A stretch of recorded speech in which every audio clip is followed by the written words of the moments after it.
Hello everyone. आप सबका स्वागत है मोल कॉन्सेप्ट के एक और लेक्चर में। तो दोस्तों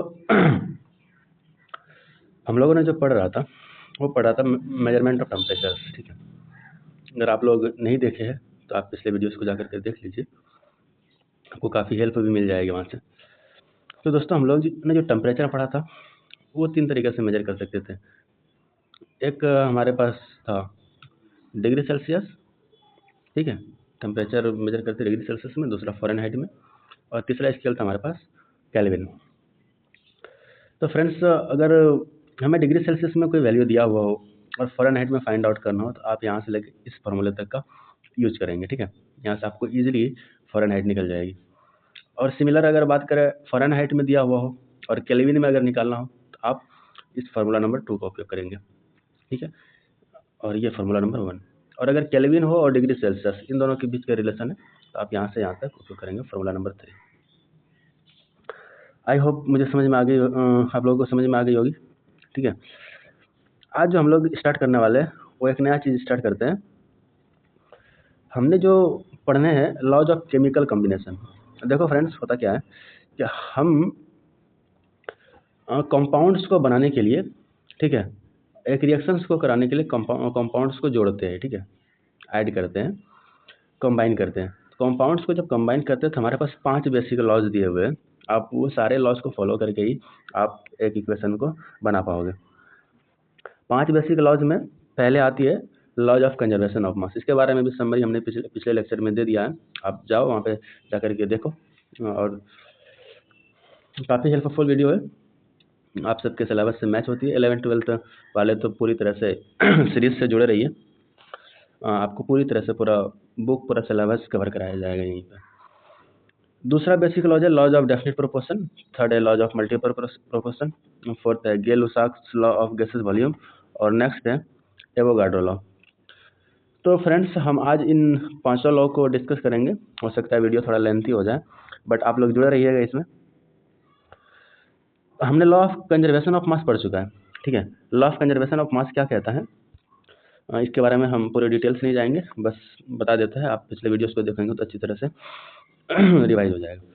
laws of conservation of mass में कहता है कि आप अगर दो मासेस को कंबाइन कर रहे हो तो उसके बाद जो रिजल्ट आएगी, ठीक है, तो पहले यानी कि रिएक्टेंट वाला पार्ट आपने जो कंबाइन किया था उस टाइम, कंबाइन से पहले और कंबाइन के बाद जो चीज़ें नहीं बनेगी प्रोडक्ट, ठीक है, उसमें से मास का कोई भी लॉस नहीं होगा और कोई भी क्रिएशन नहीं होगी।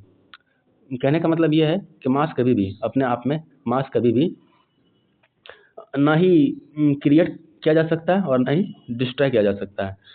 हाँ, हम लोग क्या करते हैं, रिएक्टेंट में जो भी मास होगी, ठीक है, वो डिफरेंट टाइप्स के होंगे, तो इनके फॉर्म्स को बदल करके हम लोग प्रोडक्ट में ले जाते हैं, यानी फॉर्म चेंज कर पाएंगे, मास हमेशा सेम रहेगा। अगर हम बात करें मैग्नीशियम की, ठीक है, अगर हम बात करें मैग्नीशियम की और ऑक्सीजन की, ठीक है, अगर यहाँ पे मैग्नीशियम 10 ग्राम और ऑक्सीजन यहाँ पे 20 ग्राम है, टोटल कितने हो गए, 30 ग्राम हो गए, तो MgO जो बनेगा, ठीक है, वो 30 ग्राम बनेगा। आई होप समझ में आ गया होगा। इधर का जो मास है यहाँ पे, ये वाला, और यहाँ पे जो मास है, दोनों क्या है, वो इक्वल है, सिमिलर है। मास कभी भी क्रिएट और डिस्ट्रॉय नहीं होती है ड्यूरिंग द रिएक्शन। चलिए आज हम लोग दूसरे इस पे एक हम लोग क्वेश्चन बना लेते हैं, ज़्यादा अच्छी तरह से समझ में आएगा। लॉ ऑफ कंजर्वेशन ऑफ मास के ऊपर एक न्यूमेरिकल से बनाते हैं। देखो फ्रेंड्स, क्या कह रहा है, 5 ग्राम्स ऑफ KClO3 है, ठीक है, 5 ग्राम्स क्या है, KClO3 है, जो कि 3.041 gram and 1.36 litre of oxygen at standard temperature and pressure, जो बनाती है 3.014 ग्राम और 1.36 लीटर ऑफ कैशियल ऑक्सीजन। ये दो चीज़ें स्टैंडर्ड टेम्परेचर प्रेशर पे। कहता है क्या ये लॉ ऑफ कंजर्वेशन ऑफ मास को सपोर्ट करती है। अगर हम आपके पास एक एरर का लिमिट दे दें कि ±0.4% एरर भी हो तो कोई दिक्कत नहीं है, वो सपोर्ट करनी चाहिए लॉ ऑफ कंजर्वेशन ऑफ मास को। तो फ्रेंड्स, यहाँ पे हम लोग समझने की कोशिश करते हैं। ठीक है, हम लोग जब भी अगर बात करें, ठीक है, तो सबसे पहले करना होगा ये है कि आप एक रिएक्शन को लिखोगे। ठीक है, रिएक्शन हमारे पास क्या है, रिएक्शन हमारे पास है KClO3, यानी कि हमारे पास रिएक्शन आ गई KClO3। ठीक है, KClO3 हो गया, ये बन रहा है ना, ये बन रहा है KCl प्लस में O2 बन रहा है, यही बन रहा है फ्रेंड्स, ठीक है। इसको सबसे पहले क्या करोगे, आप बैलेंस करोगे, बैलेंस कर दिए, यहाँ 2 डाल दिए और यहाँ पे भी 2 आ जाएगी, 2 KCl और यहाँ 3 आ जाएगा, 3O2, ठीक है। अब देखो क्या दिया हुआ है, कहता है ये 5 ग्राम है और इस 5 ग्राम से इसका जो फॉर्मेशन होता है KCl का, पोटेशियम क्लोराइड का, वो 3.041 ग्राम फॉर्मेशन होता है, 3.041 ग्राम। आप क्वेश्चन को आराम से नोट कर लेना ताकि दिक्कत ना हो। और ये 1.36 लीटर में है। फ्रेंड्स आपको क्या करना है, ये देखना है कि जो रिएक्टेंट में मास है 5 ग्राम, समझ में आ रही होगी मेरे ख्याल से, रिएक्टेंट में जो 5 ग्राम मास है, क्या वो 5 ग्राम प्रोडक्ट में भी है या नहीं। हम कैसे देखेंगे, इधर 5 ग्राम तो हो गया, इधर 3 ग्राम है और इधर लीटर में दिया हुआ है। तो आपको फ्रेंड्स क्या करना होगा, लीटर से सबसे पहले किस में ले जाना होगा, ग्राम में ले जाना होगा। लीटर से किस में ले जाना होगा, ग्राम में ले जाना होगा। तो लीटर से ग्राम में ले जाने का तरीका क्या है, आप लीटर को पहले मोल में कन्वर्ट कीजिए, ठीक है। आप लीटर को पहले किस में कन्वर्ट कीजिए, मोल में कन्वर्ट कीजिए, और मोल को फिर किस में कन्वर्ट करना होगा, ग्राम में कन्वर्ट करना होगा। हमारे पास ग्राम मोलिकुलर और लीटर वॉल्यूम होता है ना, volume. Gram molecular volume formula से हम लोग क्या कर सकते हैं, लीटर से ग्राम में कन्वर्ट कर सकते हैं। कैसे कर पाएंगे, देखना आपके पास वॉल्यूम कितना दिया, 1.36 लीटर है ना, ये माइंड में रखनी है क्योंकि, तो चलिए बात करते हैं 1.36 वॉल्यूम को हम क्या कर लेते हैं, ग्राम में कन्वर्ट कर लेते हैं। अगर स्टैंडर्ड टेम्परेचर प्रेशर दिया हुआ है तो हमारे पास वॉल्यूम कितना होगा, लीटर में अगर करें तो 22.4 लीटर वॉल्यूम होगी। और ये किसके लिए होगा, 1 मोल के लिए होगा। याद रखना, स्टैंडर्ड टेम्परेचर प्रेशर पे 1 मोल के लिए वॉल्यूम कितना लेते हैं हम लोग, 22.4 लीटर लेते हैं, ठीक है। और ml में लेंगे तो 22,400 ml लेते हैं। लीटर में 22.4 लीटर लेते हैं 1 मोल के लिए।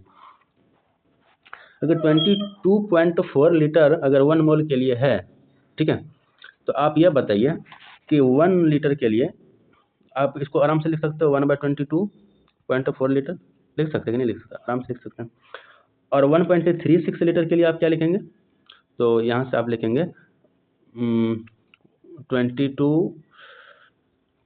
1.36 डिवाइड बाई 22.4 लीटर, ठीक है। आप ये लिख लोगे, ये हमारे पास मोल में, ये क्या है, मोल में, ठीक है। अब हम लोग क्या करते हैं, ग्राम में लेते हैं। ग्राम में कैसे लेंगे, आपको पता होगा कि ग्राम में लेने का तरीका क्या होता है। ऑक्सीजन है हमारे पास, क्या है जी, ऑक्सीजन। तो 1 मोल में, ठीक है, 1 मोल ऑक्सीजन कितना है, 32 ग्राम है ना। 1 मोल ऑक्सीजन कितना है, ये 1 मोल ऑक्सीजन है और वो इसका वेट कितना है, 32 ग्राम है। तो 1.36 डिवाइड बाई 22.4 लीटर कितना हो जाएगा, 32 गुना 1.36 22.4 लीटर, यही होगा ना। आप इसको अगर सॉल्व करोगे, ठीक है, तो आप जब इस पूरे इक्वेशन को सॉल्व करोगे तो आपकी वैल्यू जो आएगी वो आएगी 1.943 ग्राम, ठीक है, 1.943 ग्राम। ये से समझ लेते हैं, 1.943 ग्राम आया, यानी ये वाला वैल्यू, ठीक है, ये वाला वैल्यू 1.943 ग्राम। अब आप क्या करेंगे, KCl का वेट कितना है, 3.041 है, ठीक है, और ऑक्सीजन का वेट कितना आ गया, 1.943 ग्राम। दोनों को जोड़ देंगे कितना आ गया, 4.984 ग्राम, ठीक है। अब कहता है परसेंटेज ऑफ एरर फाइंड कीजिए। परसेंटेज ऑफ एरर कैसे फाइंड करेंगे, सबसे पहले आपको क्या देखना होगा, KClO3 का वेट कितना है। KClO3 का वेट कितना है, 5 ग्राम है। और अभी जो अपने फॉर्मेशन किया, ये दो चीज़ें KCl और O2 मिला करके जो हम एक इक्वेशन लिखे थे, KCl और O2, उन दोनों का वेट कितना है, 4.98 ग्राम। इसको माइनस करेंगे तो आपके पास जो वैल्यू आएगी वो 0.016 ग्राम होगी। और परसेंटेज एरर निकालना हो तो 100/5 कर दीजिए, 0.32 आया, ठीक है, 0.32 आ गई। तो अब देखिए वो कह रहा है कि क्या हमारे पास एरर जो वो फाइंड आउट करने के लिए कह रहा है, वो कह रहा है 0.324। तो 0 ± 0.4% एरर के लिए क्या ये सपोर्ट करती है या नहीं करती है। हमारे पास कितना कम है, हमारे पास मात्र 0.016 ग्राम कम है रिएक्टेंट में जो मास है उससे, यानी कि KCl में जो मास है KClO3 ये 5 ग्राम है, और बाद में जो फॉर्मेशन हुई है KCl प्लस O2, ये जोड़ जाड़ के कितना है 4.984 ग्राम, यानी कि 0.016 ग्राम हमारे पास कम मास है। लेकिन उन्होंने कहा कि -0.4% के लिमिट में ये सपोर्ट कर रहा है कि नहीं कर रहा है, प्लस माइनस में, मतलब 0.4 ज़्यादा भी मास हो सकता है और कम भी हो सकता है। ऐसा एरर हमको दे करके रखा था कि इसके अंडर वो सपोर्ट करता है कि नहीं करता है। तो हाँ वेट करता है ना। Law of conservation of mass valid है within limits of -0.4% error, thus the law is supported. तो फ्रेंड्स मेरे ख्याल से समझ में आ गई होगी ये न्यूमेरिकल, ठीक है। ग्राम मोलिकुलर वॉल्यूम हम लोग लॉ लगाए थे, 22.4 लीटर होता है सभी गैसेस पे, ठीक है, वॉल्यूम। और स्टैंड टेम्परेचर प्रेशर पे तो आप 22.4 लीटर ही होता है उनका वॉल्यूम। सबसे पहले आपको वेट निकालना होगा, यानी कि यहाँ पे आपको लीटर में दिया हुआ था, लीटर से पहले क्या करना होगा, मोल में कन्वर्ट करो, और मोल से कहाँ जाओगे, ग्राम में, क्योंकि हमारा वेट सारा ग्राम में काम है। तो लीटर से मोल में जाने के लिए आपको क्या करनी पड़ती है, आपको हम पहले क्वेश्चन में बता चुके हैं, आप ध्यान से उसको देखिए, समझ में आ जाएगी। तो फ्रेंड्स अब आइए नेक्स्ट टॉपिक पे चलते हैं, लॉ ऑफ डेफिनेट प्रोपोर्शंस, ठीक है। लॉ ऑफ डेफिनेट प्रोपोर्शन क्या है, तो इसके बारे में सबसे पहले फ्रेंच केमिस्ट जोसेफ प्रोस्ट ने ये लॉज दिया था। इसने क्या कहा कि कोई भी गिवन कंपाउंड है हमेशा उसमें सेम प्रोपोर्शन में एलिमेंट्स होंगे वेट के हिसाब से, ठीक है। मेरे ख्याल से समझ में नहीं आया होगा। देखो क्या कह रहा है, अगर हम कोई मतलब दो कंपाउंड लेते हैं, सेम कंपाउंड का दो सैंपल लेते हैं, एक नेचुरल सैंपल लेते हैं और दूसरा सिंथेटिक सैंपल लेते हैं, यानी कि परसेंटेज ऑफ कॉपर, जो हम नेचुरल सैंपल लिए थे उसमें कॉपर का परसेंटेज 51.35% था, और सिंथेटिक सैंपल में भी कॉपर का परसेंटेज 51.35 यानी 51.35 था। सिमिलर ऑक्सीजन का परसेंटेज भी सेम था और कार्बन का परसेंटेज भी सेम था। ये कहना क्या चाह रहा है, कहना यह चाह रहा है कि हमारे पास कोई भी आइसोटोप है, ठीक है, तो कोई भी आइसोटोप है, तो आइसोटोप रहने के बाद जो भी आइसोटोप हमारे पास होगी, उस आइसोटोप में आप जितना भी सैंपल लोगे उठाओगे, सब में, ठीक है, हर एक सैंपल में चाहे छोटा हो या बड़ा हो, सब में अगर कार्बन वाली आइसोटोप उठाए तो कार्बन का अमाउंट हमेशा क्या रहेगा, डेफिनेट रेशियो में रहेगा, वेट के हिसाब से। यानी कि आप जो भी वेट करोगे उसमें कार्बन का वेट हमेशा क्या रहेगा, डेफिनेट प्रोपोर्शन में रहेगा। यानी कि अगर ये 5 kg इसमें है, तो अगर ये बड़ा है, अगर 1/5 रेशियो में आएगी, तो ये भी 1/5 रेशियो में आएगा, ये भी 1/5 रेशियो में। अगर ये 3% इसमें कार्बन है तो इसमें भी 3% ही कार्बन होगी, चाहे उसका वेट कितना भी हो, मुझे फर्क नहीं पड़ता वहाँ पे उसको, ठीक है। चलिए डिटेल से समझते हैं इसमें क्या कहना चाह रही है।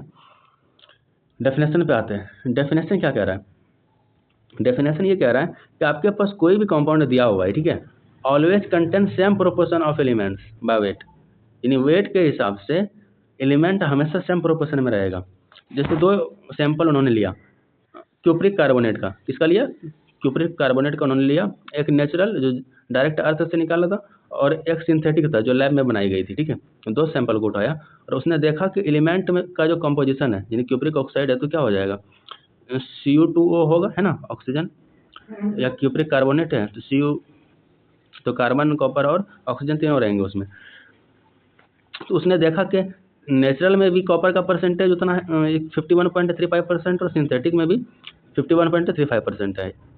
ऑक्सीजन का भी अमाउंट सेम है परसेंटेज में, और सिंथेटिक के लिए भी सेम है, कार्बन के लिए भी सेम है। यानी ये कहना चाह रहा है कि आपके पास कोई भी अमाउंट हो, ठीक है, कोई भी कंपाउंड हो, उसमें जो एलिमेंट होगा वो सेम रेशियो में होगा हमेशा। और ये किसके लिए वैलिड होता है, ये सभी तरह के कंपाउंड के लिए वैलिड नहीं है, ये सिर्फ आइसोटोप के लिए वैलिड है, ये बात हमेशा याद रखनी है। लॉ ऑफ डेफिनेट प्रोपोर्शन किसके लिए वैलिड है, तो एक ही तरह का आइसोटोप उठाएंगे तब उसके लिए वैलिड है, ये सभी तरह के कंपाउंड के लिए वैलिड नहीं है। चलिए यहाँ पे अभी एक क्वेश्चन दिया हुआ है उसको देख लेते हैं।